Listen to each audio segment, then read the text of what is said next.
Le parfum Terre de France, 100% des bénéfices au service de notre pays, présente Sud Radio Berkov dans tous ses états. Le face-à-face. Et oui, André Berkov, dans tous ses états, avec son invité Dimitri Casali, historien, essayiste, spécialisé dans la vulgarisation historique et qui nous présente ce livre, Ce que la France doit aux Français venus d'ailleurs. Et c'est aux éditions First. Et c'est très bien qu'on reçoive Dimitri Casali, et on est toujours content de le recevoir.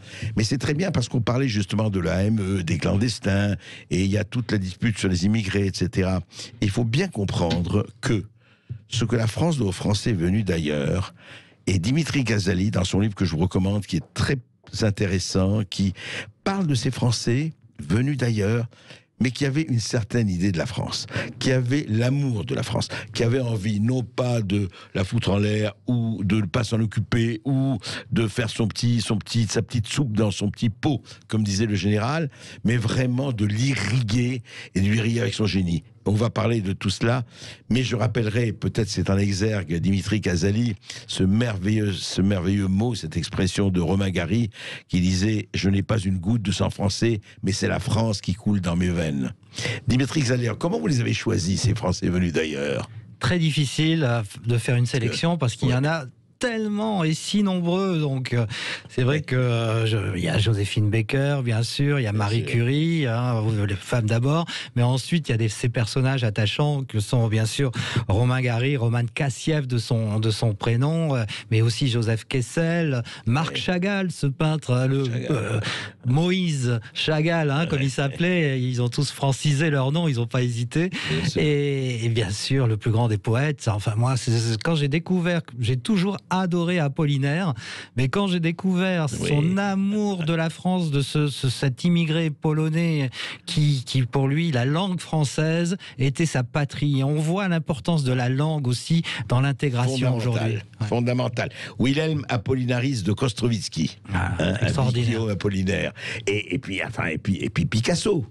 Qui était d'accord espagnol, mais enfin qui était français aussi. Enfin, tous ces gens, Salvador Dali à sa manière. Et Offenbach, pour moi, quand j'ai su que le French Cancan, quand on est au Japon, à Las Vegas, le symbole de la France, c'est le French Cancan. En fait, le French Cancan, c'est l'acte d'Orphée aux Enfers, composé par Jacob, il faut dire son vrai prénom, Jacob Offenbach, est un petit juif de Cologne, arrivé en France, à Paris, sous le Second Empire, et qui va devenir donc le musicien, un des musiciens français les plus joués au monde, et le symbole de la gaieté parisienne, c'est lui. C'est encore un immigré. C'est encore un immigré, et donc il faut quand même il faut montrer à tous ces nouveaux venus qui arrivent aujourd'hui que la France l'intégration à la française a fonctionné pendant plus de 150 ans, et il faut s'interroger pourquoi elle ne fonctionne plus aujourd'hui. Tout à fait.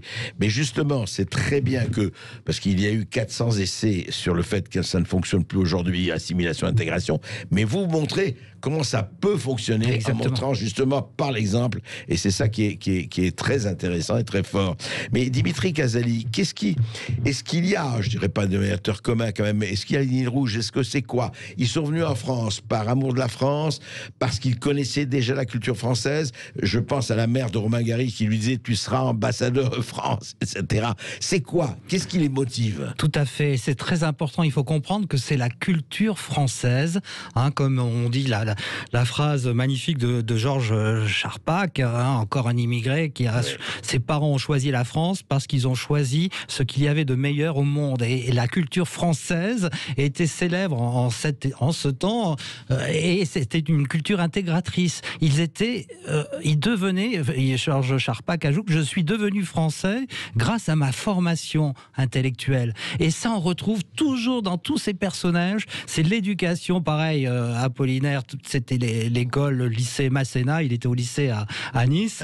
Et ensuite, Joséphine Baker, quand elle arrive en France, elle est subjuguée par la culture française et la musique, et puis aussi, elle va jouer un grand rôle pendant la Résistance. J'ai deux amours, mon pays et Paris. Et elle a cette phrase magique, elle dit « c'est la France qui m'a faite ». C'est formidable. Elle naît véritablement en France parce que, comme tout le monde le sait, les États-Unis, avec la ségrégation raciale en 1925, c'est tragique. Et quand elle arrive à Paris, elle dit « Paris est le paradis des Noirs ». il faut bien comprendre, et pareil pour Blaise Diané, le premier député sénégalais à entrer le premier député français à l'époque, bien sûr, au Palais Bourbon en 1914. On sent qu'ils sont français par leur formation intellectuelle, par leur éducation, et ensuite ils ont tous, comme vous l'avez dit tout à l'heure, cette volonté de servir la France. Alors qu'aujourd'hui... La France m'a donné beaucoup de choses, je vais lui rendre. Je vais lui rendre, exactement. Alors qu'aujourd'hui... C'est vraiment ça qui les motive. Voilà, on n'a plus vraiment l'impression que les nouveaux émigrés veulent servir la France. Ouais. C'est ça le grand problème aujourd'hui. Et en fait, vous dites ça. Est-ce qu'en général, alors, c'est cette culture française, parce que c'est très intéressant, vous en parlez, et ils l'ont eu quand même, ou leurs parents, dans les pays d'origine. Donc, en fait, la France, à l'époque, était prégnante de façon beaucoup plus importante qu'aujourd'hui. On le sent très bien avec Moïse Chagall, qui est né en Russie, qui est juif, mais de Vitesse, bien sûr, qui est fier de ses origines juives, bien sûr, mais il a cette phrase aussi extraordinaire. Il dit « Je suis devenu français » au Louvre, devant les toiles de Manet et de Monet. Et on voit bien... Et là, j'ai oublié mes racines russes, parce qu'il était conscient de ses racines russes, pour épouser pleinement la France. Et ce qui est magique, avec tous ces grands personnages, on le sent donc particulièrement avec Chagall, ils vont souffrir de l'antisémitisme, du racisme, mais au bout du compte, c'est cet amour qui déborde pour la France, plus que le mal. Il y a des idiots partout, et il y en avait beaucoup à l'époque, et lui, Chagall va mettre 10 ans à obtenir la nationalité française. Il a demandé en 1927, il obtient en 1937. Vous vous rendez compte ? Parce qu'il y avait des tracasseries administratives, parce qu'aux préfectures, il y avait certains antisémites, bien sûr, et il a dû... Mais la grande différence aussi par rapport à aujourd'hui, alors que le fond, ne généralisons pas par rapport à aujourd'hui, mais aujourd'hui, on voit, vous savez, les minorités, je suis une victime, victimaire, je suis colonisé, je suis ceci, et puis voilà, et puis vous avez eu les quotas, les discriminations. À l'époque, il n'y avait ni quotas ni discrimination, et ils s'affirmaient, et ils devenaient ce qu'ils sont, quoi. Par le mérite. C'est ça, être français. C'est avant tout une histoire de volonté. Pour devenir français, c'est une histoire de... Il faut le vouloir, il faut comprendre ce qu'est l'identité française et vouloir l'épouser et le vouloir à force de volonté et de mérite. Comprendre qu'être français, c'est d'abord maîtriser la langue correctement, et malheureusement, on le voit très bien dans les banlieues. On ne parle plus qu'un français de troisième zone. Pas seulement dans les banlieues, je peux vous dire. Pas seulement. Enfin, bien sûr, la liberté d'expression, ça c'est sûr. Critiquer la religion, ça existe depuis en France. Et ce qui est magique, c'est l'édit de Nantes de 1598, les prémices de la laïcité, les Lumières, bien sûr, la liberté d'expression, et enfin l'égalité qui est inscrite dans les lois, dans le Code Napoléon depuis 1804.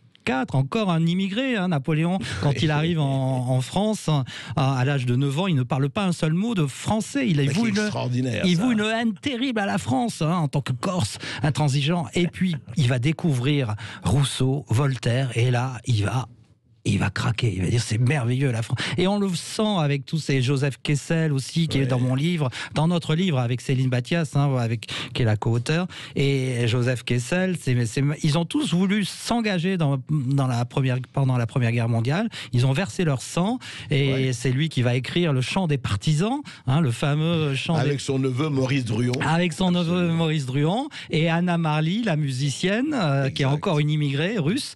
On sent que faut pas oublier le chant des partisans, c'est 3 immigrés qui l'ont écrit. Voilà, comme Offenbach. Comme Offenbach, le French Cancan. Donc il faut, je pense qu'il faut expliquer à nos enfants, aux jeunes dans les banlieues, ce que ces personnages hors du commun ont fait pour la France, et là ils pourront s'intégrer plus facilement. Dimitri Ghazali, on reste ensemble. Mais sans renier nos racines, bien sûr. Il n'y a rien à renier, jamais.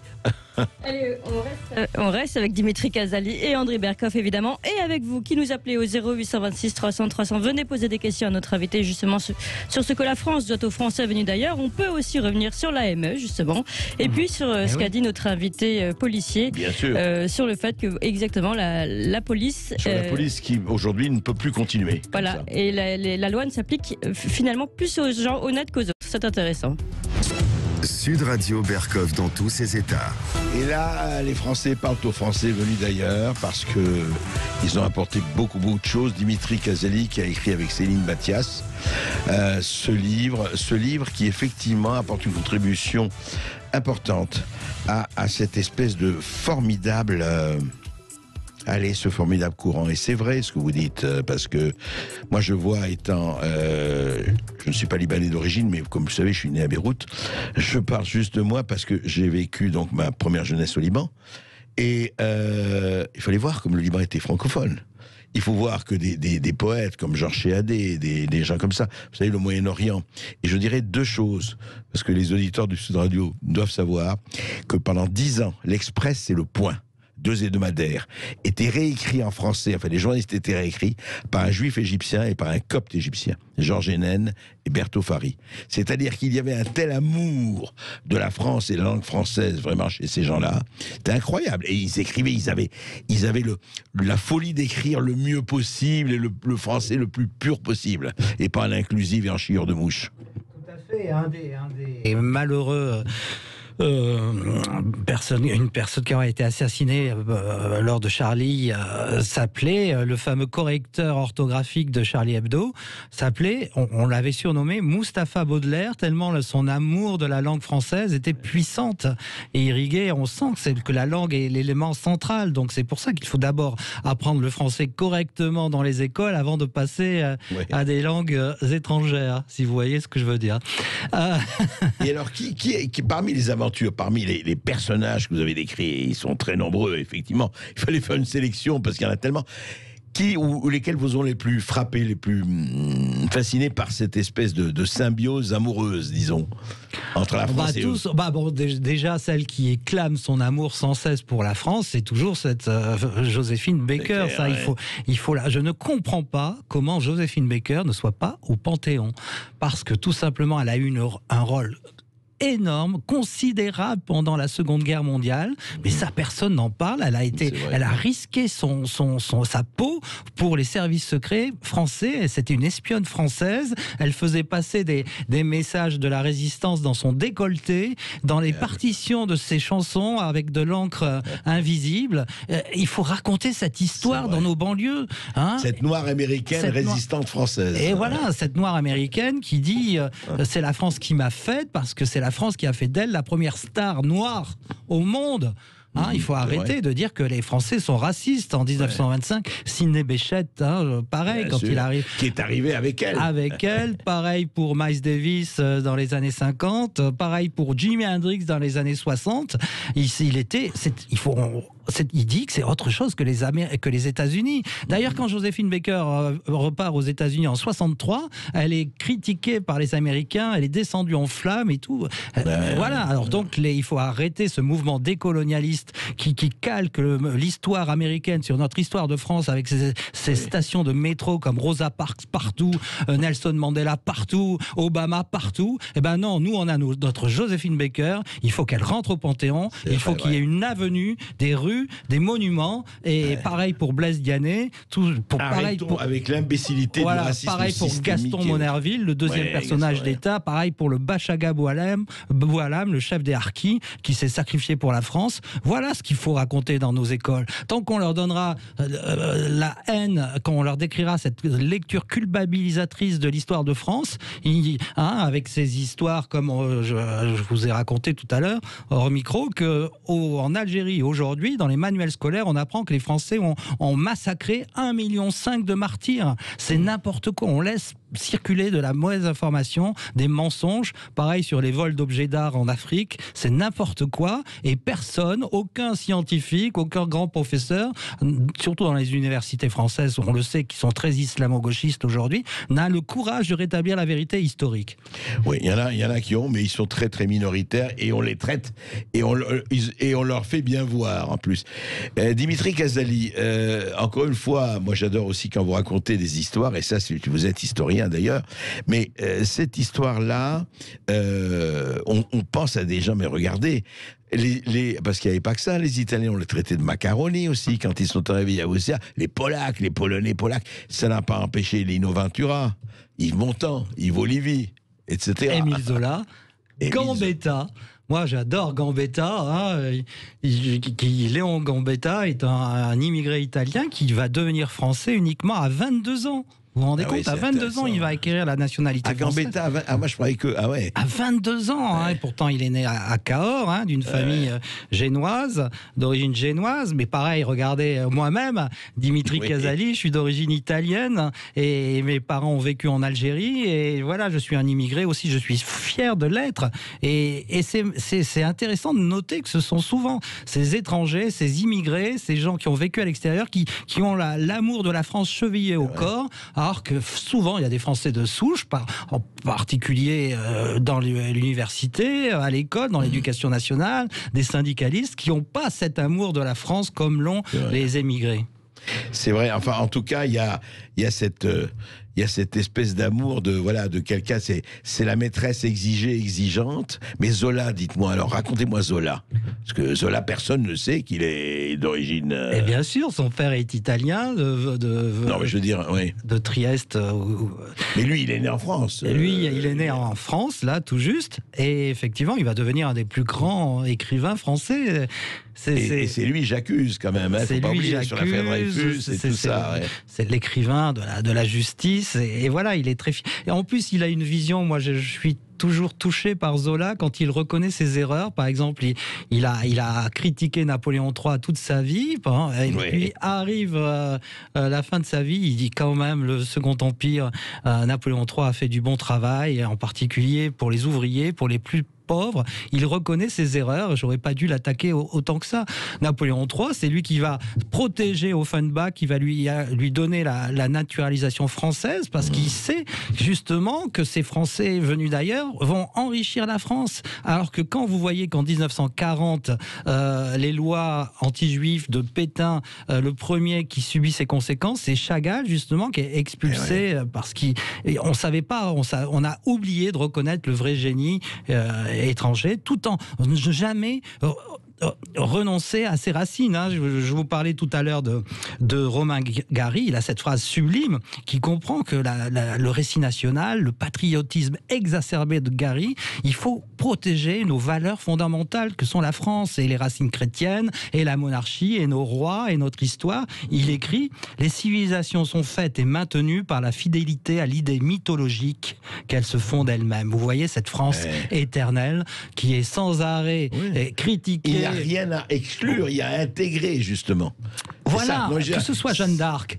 Et c'était sa mère lui racontait tout petit l'histoire de Jeanne d'Arc, une sainte française qui aujourd'hui ne peut plus être apprise à nos élèves dans nos banlieues parce qu'effectivement ce serait devenu l'égérie du Front National, des inspecteurs généraux de l'éducation nationale, des conseils l'éducation de Jeanne d'Arc. Vous vous rendez compte ? Il n'y a plus de mythologie, il n'y a plus de héros français qui intégraient justement tous ces peuples venus d'ailleurs. C'est-à-dire qu'il faut des Français, des étrangers venus d'ailleurs pour rappeler aux Français ce qu'est la France. Tout à fait. Et là, la trahison des élites françaises, il faut le repointer. Que ce soit le Conseil d'État avec les lois de Thierry Tuot, ce Conseil d'État qui parlait de l'orientalité de la civilisation française, l'orientalité de la... Ça me fait doucement rigoler, quoi. Et ça, c'est le Conseil d'État. Pareil pour le Conseil constitutionnel, pareil pour les universitaires, pareil pour les journalistes français ont une part prépondérante dans cette désinformation, dans ces mensonges véhiculés sur le colonialisme. En particulier sur la période, sur les aspects positifs du colonialisme français, là on le voit bien. Et là, Benjamin Stora va rendre son fameux rapport sur l'Algérie au président Macron. Je crains le pire, quand on connaît l'œuvre de Benjamin Stora. En fait, c'est drôle parce qu'il y a là-dedans quelque chose qui est étonnant, parce que qu'on reconnaisse qu'il y a eu des saloperies, des choses pas bien du tout dans la colonisation, c'est sûr, mais qu'il y a eu des choses positives. Ce qui est extraordinaire, c'est ce manichéisme. C'est-à-dire, alors vous êtes dans le camp du bien, et à ce moment-là, tout va bien, vous êtes dans le camp du mal, mais qu'est-ce que ça veut dire ? La réalité, elle n'est pas noir et blanc. Voilà, on prend les Français pour des imbéciles, il faut leur apprendre la complexité de l'histoire, tous ces gens qui parlent de la colonisation d'une manière unilatérale, qui font du manichéisme, de l'anti-manichéisme. L'histoire coloniale et l'anti-manichéisme par essence. Il n'y a ni noire ni blanche, elle est grise, mais c'est cette complexité qui la rend passionnante. Il y a eu des choses extraordinaires, des œuvres sanitaires en parler d'Alexandre Yersin qui a découvert le vaccin contre la peste, hein, ou alors Alphonse Lavran qui a prix Nobel, éradiquer les maladies infectieuses d'Algérie. Si la population algérienne passe de 2 millions à 10 millions quand on part, c'est grâce à Alphonse Lavran et aux disciples de Pasteur, on les appelait les bébés Pasteur. Et ça, cette œuvre sanitaire, vous ne la trouvez dans aucun manuel d'histoire aujourd'hui. Aucun. Dimitri Casali, on va faire un programme, on va mettre des dizaines, il n'y en a pas des dizaines de Dimitri Casali, on va les faire dans les écoles. Allez, ils vont repeupler les rangs des maîtres, là, et c'est le moment de le faire. Allez, restez avec nous et surtout appelez-nous 0826 300 300. Dimitri Casali reste là et vous pouvez lui poser des questions justement sur ces Français venus d'ailleurs et qui ont fait la France eux aussi. Et puis vous pouvez revenir sur les autres sujets, l'AME ou sur cette police qui prend sa distance, qui marque ses distances par rapport aux ordres du gouvernement. À tout de suite. Et oui, les Français parlent au français et les auditeurs de Sud Radio parlent à Sud Radio et à Dimitri Casali et à André Berkoff qui sont là et vous nous appelez 0826 300 300. On va donner tout de suite la parole à Olivier qui nous appelle du Val-de-Marne. Bonjour Olivier. Et bonjour André, bonjour Monsieur Casali. Oui, bonjour Olivier. Je partage 100% ce que dit Monsieur Casali. D'ailleurs, il est proche, je ne veux pas lui manquer de respect quand même de ce qu'explique Monsieur Zemmour sur pas mal de choses. Et sur Monsieur Stora, je vais être méchant dans mes propos, c'est le Robert Faurisson de l'histoire, c'est un négationniste qui va nous pondre un rapport encore méchant sur les Français comme à l'accoutumée, ça va pas changer. Et puis surtout, on a un président qui est de la République qui est un véritable inculte, malheureusement. Donc il faut changer les choses, mais aux prochaines élections, et c'est malheureux. Mais c'est ce que dit Monsieur Casali, c'est je partage 100%, on peut pas enseigner quoi que ce soit à l'école, on a des révisionnistes dans l'éducation nationale qui sont en train de cracher, de piétiner l'histoire de France. Secondo, je voudrais aborder sur ces Français qui sont d'origine étrangère et qui sont venus par amour. Moi, j'ai ma compagne qui est venue par amour pour moi du Chili. Oui. Elle fait tout le parcours d'intégration, même d'assimilation. Elle a le droit à rien. Elle a l'AME, mais elle n'en profite pas. C'est-à-dire qu'on va au strict minimum. Je dois prochainement renouveler. Je fais les papiers de régularisation en ce moment. C'est un parcours du combattant. Je vous laisse pas imaginer. C'est vraiment affreux, mais il faut le faire. Ouais. Voilà. Secondo, il y a des Français. C'est pas une grande majorité. Je parle de gens qui viennent de l'étranger, qui font ce travail d'amour pour la France. Il y a pas mal il y a une immigration qui est de quantité et non pas de qualité en France, malheureusement. Ça, c'est clair et c'est net. Et je voudrais juste aussi parler d'une personne dans le pays de ma femme qui est arrivé d'Allemagne en 1948. C'est un monsieur qui a construit un empire, l'équivalent du groupe Carrefour. Ouais. Donc, au Chili, il parlait au Chili. Oui, c'est ça. Voilà, tout à fait. Il est venu à cause du passé de son papa qui était de l'ASS. Malheureusement, on n'est pas responsable du passé de ses parents. Ce monsieur a attendu plus de 40 ans avant d'avoir la nationalité chilienne. Il a construit un empire, il a maintenant plus de 80 ans. Il l'a eu en 2005 pour service rendu à la nation. Il s'appelle Monsieur Horst Pollmann, c'est un des milliardaires du Chili et du monde, de la liste Forbes. Et il s'appelle Sanko Sud, si vous avez l'occasion de regarder sur les informations. Olivier, moi j'avais une question à vous poser par rapport à ce que vous avez dit un peu plus tôt. Pourquoi il n'y a pas dans l'enseignement, à votre avis, plus de gens qui justement contrecarrent peut-être ces, vous avez dit négationnistes ou ces révisionnistes ou autres? Pourquoi il n'y a pas de gens, pourquoi il n'y a pas de personnes, d'ailleurs c'est une question que je pose aussi à Dimitri Casali, pourquoi il n'y a pas plus de gens? Parce qu'ils ne sont pas tous quand même dans le même moule, dans le même format, dans les mêmes œillères. Et ça, je pense que ça date pas d'aujourd'hui. C'est un travail de plus de 30 ans de déconstruction. Ça date d'après l'après-guerre, en l'occurrence. Il y a les historiens qui ont commencé à casser l'histoire de France. Moi, j'écoute pas mal, c'est vrai, Zemmour, on peut me le reprocher, mais il le disait, dans les années 50, 60, on a vu l'arrivée d'historiens dits progressistes qui ont commencé à casser, même après la décolonisation, l'histoire de France, en disant le français, c'est le méchant blanc, le colonialiste, etc. Il faut quand même comprendre que l'Algérie, c'était un bourg ottoman. Il faut être clair et c'est net. C'est-à-dire que c'est Napoléon III qui a mis fin aux invasions barbaresques parce qu'on nous critique beaucoup. Et à l'esclavage. Mais il y a eu pratiquement jusqu'à 1 600 000 Français qui ont été mis en esclavage, qui ont été... Parce que Européens. Merci de nous corriger. Les barbaresques ne faisaient pas de détails. Ils allaient piller, ils ramenaient dans la rade de Toulouse, ils allaient chercher les gens. Hein. D'accord.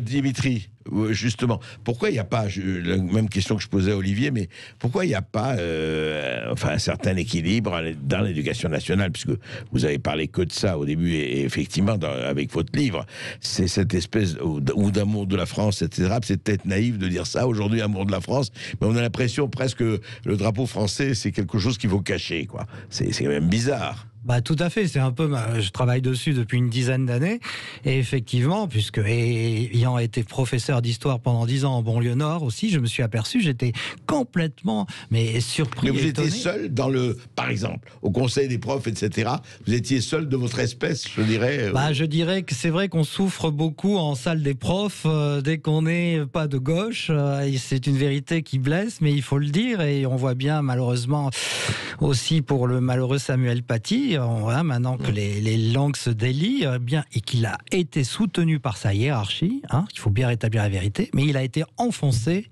par ses collègues, par 2 de ses collègues.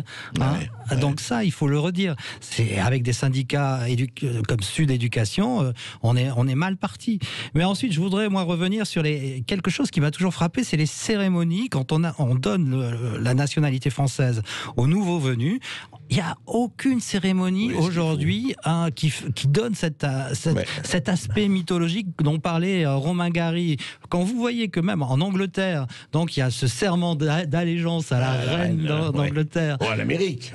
À l'Amérique, aux États-Unis, il y a le serment d'allégeance à l'Amérique. Pareil, au Canada, il y a des serments d'allégeance, en Australie. Et là, on vous donne un papier, aujourd'hui, un papier administratif. Ça y est, vous êtes français.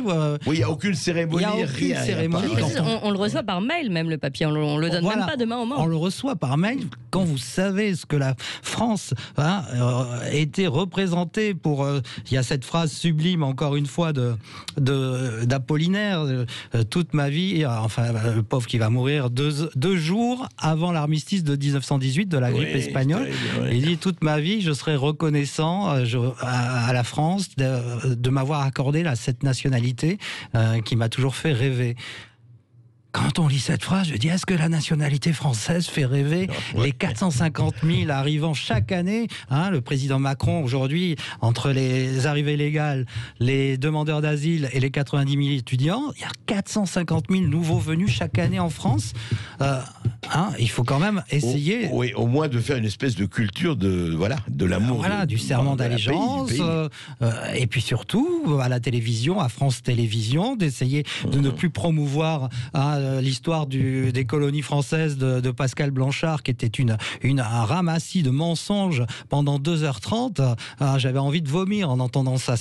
Et bien sûr que c'est extrêmement complexe, l'histoire de la colonisation en Algérie. Je suis bien placé pour vous dire que on parlait que, soi-disant, les Arabes n'avaient pas le droit de se mettre sur les plages aux côtés des pieds noirs. Eh ben, c'est totalement faux. C'est totalement faux.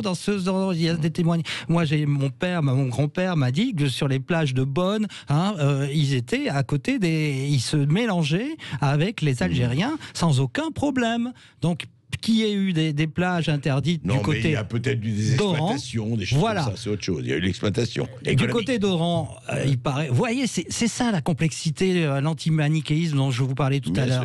C'est ça, il y a des plages où tout était permis, et il y avait des plages, effectivement, du côté d'Oran, où, paraît-il, il y avait une espèce de ségrégation. Voilà, la vérité, elle est entre les deux. Toujours. On continue, en tout cas, de parler de tout ça, de l'amour de la France, des ségrégations, de la culture. De l'immigration, de l'AME, de la police à bout et de ce que la France doit aux Français venus d'ailleurs. C'est avec Dimitri Casali et André Berkoff. Sud Radio Berkoff dans tous ses états. Et oui, André Berkoff est toujours dans tous ses états avec son invité Dimitri Casali. Je rappelle le titre de son livre, Ce que la France doit aux Français venus d'ailleurs, et c'est aux éditions First. Et puis vous aussi, vous êtes dans tous vos états et puis vous nous appelez au 0826 300 300. On file au Pays Basque pour donner la parole à Florence. Bonjour Florence. Bonjour Florence. Oui, bonjour Paris, je suis ravie. Bonjour. J'espère que vous allez bien. Bien. En tout cas, un grand bravo comme d'habitude, monsieur Berkoff. Merci. Grâce à vous, depuis 2-3 mois, j'ai une bulle d'oxygène. Attendez, je vais peut-être enlever le haut-parleur. Oui, enlevez le haut-parleur parce qu'on entend quelques sifflements. Vu qu'il pleut beaucoup là au Pays Basque, je le mets en haut-parleur. D'accord. J'entends rien. Oui, donc bulle d'oxygène parce que tout ce qu'on entend sur les ondes, c'est mensonge d'État. On n'en peut plus. Donc moi, je suis ravie d'entendre tous vos invités qui sont tous, la plupart, excellents comparés à d'autres, d'autres émissions, d'autres radios. Et c'est vraiment désolant. Ouais. Bon, j'aurais beaucoup d'éloges à vous faire, mais... Non, mais dites-nous, parlez de vous et parlez de ce que vous avez envie de dire. Déjà, je trouve que c'est les étrangers de votre gabarit, comme vous, comme votre invité, comme Zineb El Razoui, comme Zora Bitan, comme Monsieur Zemmour qui parlait et qui nous défendait, nous les Français qui n'avons pas beaucoup la parole, à part Monsieur Bigard et un petit peu Bedos, on n'entend pas beaucoup parler d'artistes, n'est-ce pas? Dans cette période sombre d'assassinat, de viol, d'agression, comme on le sait si bien. Donc c'est vraiment heureusement que vous êtes là. Mais donc moi je suis complètement vous savez contre ce gouvernement qui est pour moi il faut le virer. Je me demande ce qu'on attend. Donc pour en revenir en fait à vos sujets. Au sujet, oui. Il y a Linda Kebab, la déléguée syndicale, qui a parlé chez M. Bourdin et qui a bien dit que elle a bien dit que les Black Blocs, il les connaissait, mais que l'IGPN lui avait demandé de se taire. En fait, l'IGPN avait demandé de se taire après ses déclarations, c'est vrai, mais c'est vrai qu'elle l'a dit aussi dans mon émission, elle l'a dit dans plusieurs médias, et elle l'a dit depuis quelque temps, effectivement, et c'est quand même quelque chose d'assez scandaleux, on peut dire. Ou une autre. L'important, excusez-moi, mais l'important c'est qu'on soit tous ensemble maintenant. Tout à fait. Face à ces mensonges d'État qui nous affaiblissent. Après, pour les forces de l'ordre, moi étant gilet jaune, pendant 2 ans, ils nous ont quand même bien tabassés. Donc évidemment, moi je suis pas contre, mais je peux pas non plus les défendre. Ce que j'aimerais leur dire, c'est qu'ils nous rejoignent et qu'ils enlèvent les casques et qu'ils nous laissent passer à l'Élysée, éventuellement, parce qu'une police d'État, on n'en veut plus. On n'est pas bêtes, on n'est pas des moutons. Bon, il y a beaucoup de moutons, mais je veux dire, on n'a rien contre les policiers s'ils sont moins violents. Je parle pas avec les Black Blocs et toutes les racailles qui foutent le feu à des pauvres gens. Je parle avec le peuple français. Voilà. Et puis, donc, là-dessus, je vais finir. Je voulais poser une question à votre invité. Oui. Est-ce que ce qu'il pense déjà de Dieudonné, que j'estime beaucoup, et une autre, c'est que chez nous à Biarritz, on a un monsieur qui s'appelle Carfa Diallo, un militant de Bordeaux d'une association XY, et qui demande encore d'enlever un quartier qui s'appelle La Négresse. La Négresse qui était un hommage à une haïtienne qui a travaillé longtemps pour les soldats de Napoléon. Ouais. Donc c'était un hommage. Donc là, il vient foutre le bordel, etc. C'est un quartier de Biarritz, c'est ça? Oui, tout à fait, à la gare de Biarritz, qui s'appelle la Négresse, qui là, ça fait déjà depuis l'année dernière, il a commencé son combat. Là, il est passé où ça, comment ça s'appelle, chez les juristes là, parce que je sais pas. Au tribunal, voilà. Bon, bref, tout ce que je veux dire, c'est que heureusement vous êtes là pour parler de Joséphine Baker, pour parler, l'Algérie, on sait que la France a quand même bien aidé, de 1 million, ils sont passés à 10 millions. Et quand on entend des gens encore là, pas longtemps, comme Bouba, qui a encore critiqué la Vierge Marie, pas critiqué, mais qui l'a salement. Alors, évidemment, on va dire que c'est la liberté d'expression, mais elle ne doit pas être à sens unique. Ces associations-là, elles sont en train de nous monter les uns contre les autres. Ces racailles-là, qui sont dans les trucs, c'est pareil, c'est des petits jeunes qui ont rien dans la tronche, et il faut échanger les maîtres, comme vous voyez, des gens qui leur apprennent autre chose. C'est exactement ce que vous disiez tout à l'heure. Il faut arrêter, maintenant. Il faut changer les cavaliers, quoi. Dimitri, alors on change de cavalier, dit Florence. Ah, bravo. Oui, bonjour.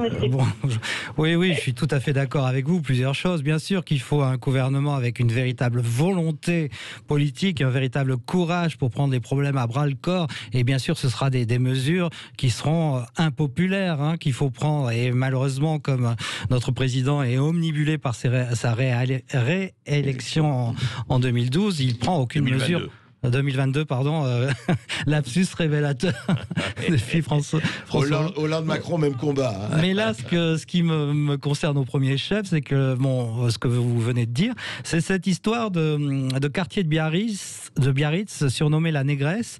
Donc, une association décoloniale veut absolument débaptiser, c'est ça. Hein, c'est l'association Mémoire et Partage. Mémoire et Partage, encore, oui, que je connais de triste réputation. Et puisque j'ai écrit mon précédent livre sur ce problème de la repentance et des statues que l'on abat en France. Vous connaissez l'histoire de cette statue de Colbert devant l'Assemblée que ces associations veulent absolument déboulonner. Pareil pour les statues de Lyautey, de Gallieni, de Napoléon. Donc c'est intéressant parce que cette négresse, vous venez de me l'apprendre, aurait servi dans l'armée française à l'époque napoléonienne. Donc elle avait un restaurant, oui. Donc c'est ça, c'est toujours très intéressant parce qu'en plus, ils n'ont rien compris. Parce qu'ils montrent qu'il y avait une certaine, justement, liberté et cette cantinière, puisqu'il y avait des cantinières noires dans l'armée de Napoléon, il faut le savoir, il y en avait pas non. Il y avait des généraux, le fameux général Dumas, le père d'Alexandre Dumas, qui était. Alors ces associations disent que regardez, Napoléon était raciste, il ne pouvait pas supporter, il a saqué le général Dumas.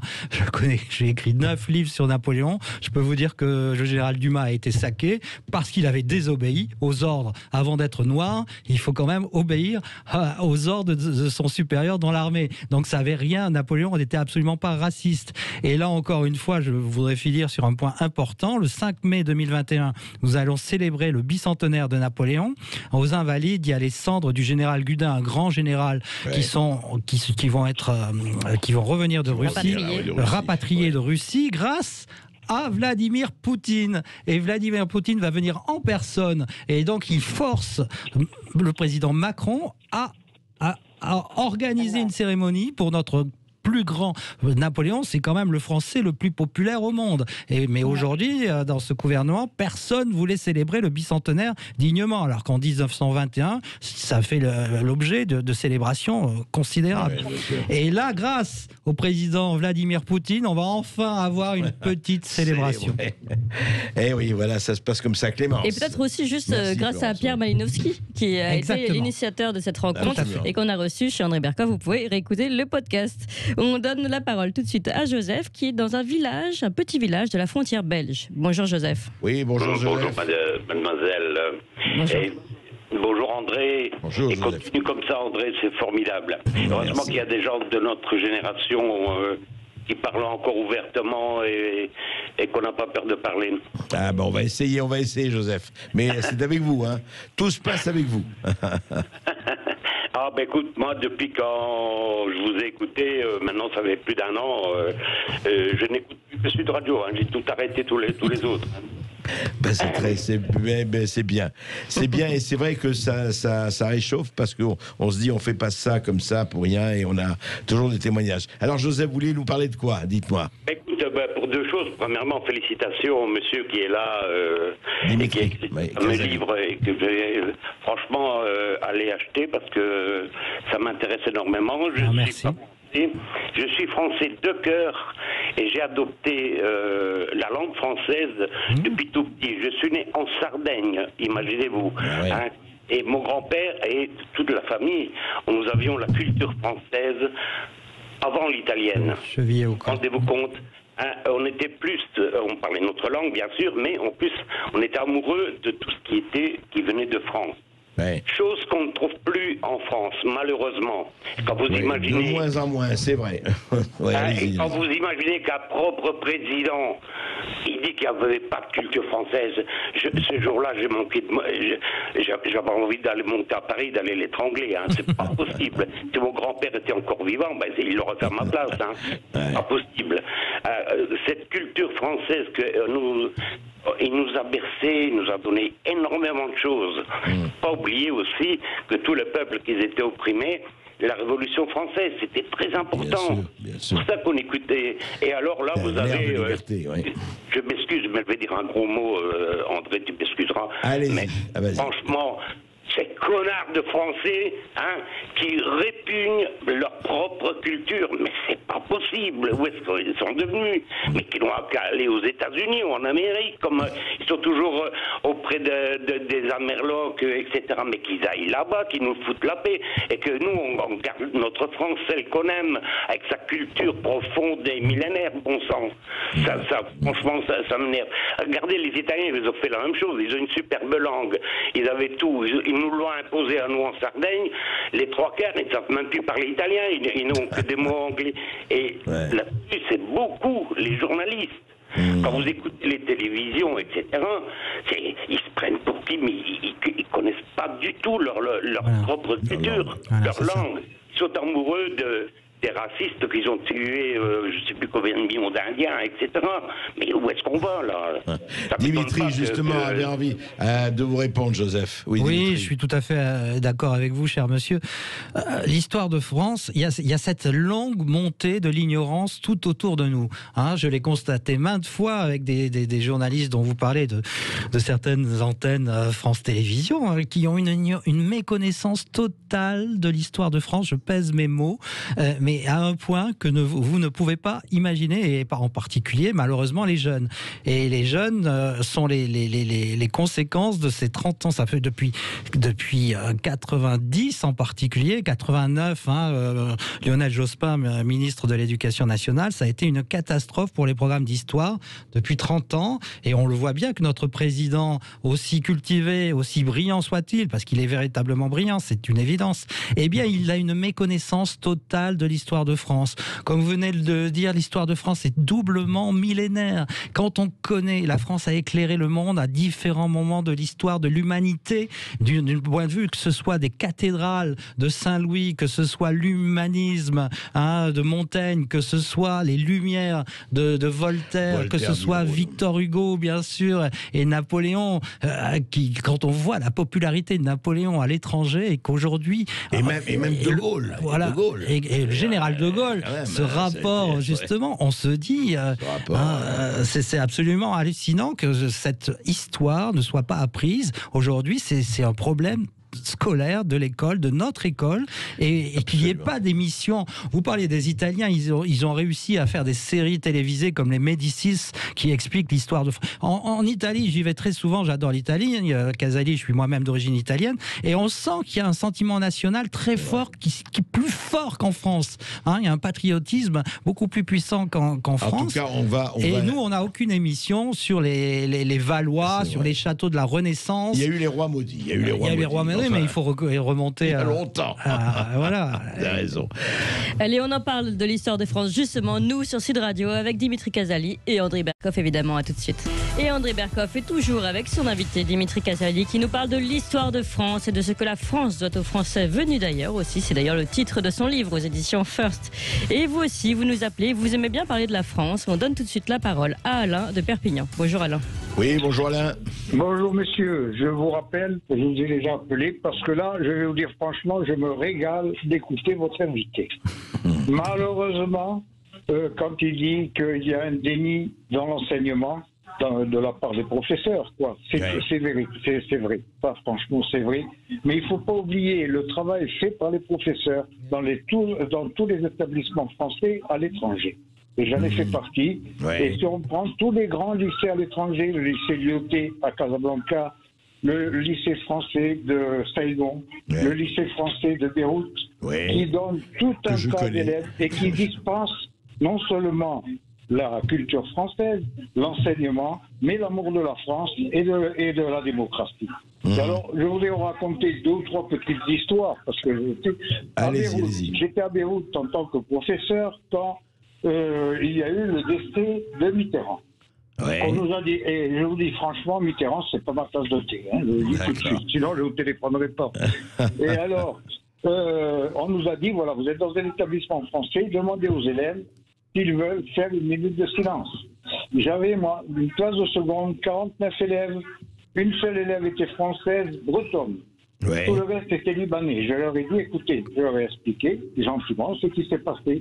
Ils se sont tous levés et il y a eu une minute de silence. Alors, c'est ça qui me met en colère, vous voyez, parce que quand vous allez dans les écoles en France, ce qui s'est passé pour la minute de silence, c'est inadmissible.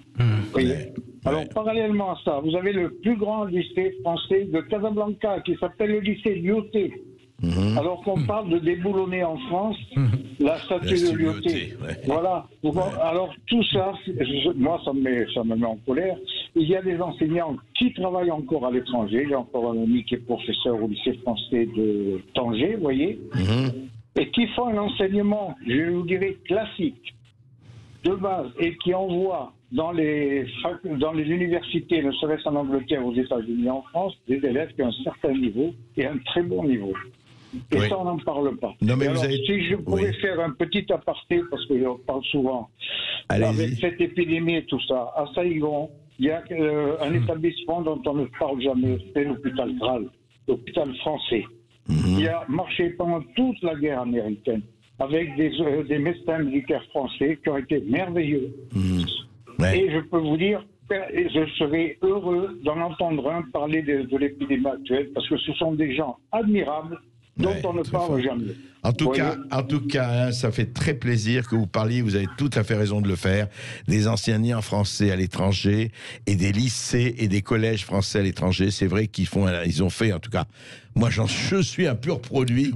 Dans ma jeunesse, j'étais au lycée de Beyrouth, que je connais bien, et ils ont fait un travail formidable. Et je vais vous dire une chose, on revient à ça, Dimitri Casali. Moi qui m'a amené quand j'avais 14 ans, c'est mon professeur de français qui s'appelait Pierre Barboris, qui est le spécialiste de Balzac, qui était un très grand spécialiste de Balzac.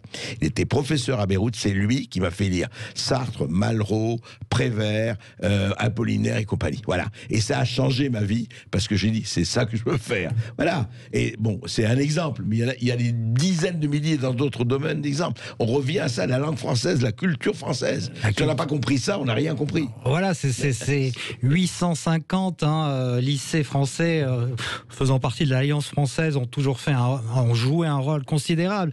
Et là, vous parlez du lycée Lyautey. Lyautey, deux mots, c'est quand même incroyable de savoir qu'en France, on cherche à déboulonner toutes les statues de Lyautey, alors qu'au Maroc, justement, il a laissé un souvenir impérissable, et tous les Marocains qui vivent au Maroc, parce que ils savent que sans Lyautey, le Maroc n'existerait pas. Absolument. C'est lui qui a fait la dynastie de Mohamed VI.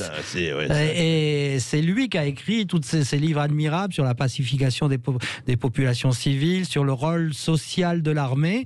C'était le disciple de Faidherbe et de Gallieni, pareil, qui veulent être déboulonnés. Faidherbe, toutes ces associations racialistes, comme on les appelle, ignorent que Faidherbe avait épousé une Sénégalaise et que son fils était métis. Donc où est le racisme? Vous voyez, c'est surtout de l'ignorance crasse entretenue par nos politiciens, par nos journalistes. Il faut expliquer aux jeunes, raconter l'histoire de France correctement, et là, au moins, ils comprendront que l'histoire est beaucoup plus complexe et moins manichéenne. Je peux vous raconter une petite histoire, si j'ai le temps encore. À la chute de Saïgon en 75, à la chute de Saïgon en 75, la France avait envoyé 6 gendarmes. Alors on est fort. Pour surveiller l'ambassade et le consulat de France. Les gendarmes étaient habillés comme les anciens gendarmes à l'époque, je parle de 75. Ils étaient logés dans la même résidence que nous. Et après la première faction d'un gendarme, je l'appelle le sol, je lui dis comment ça s'est passé. Il me dit je n'en reviens pas.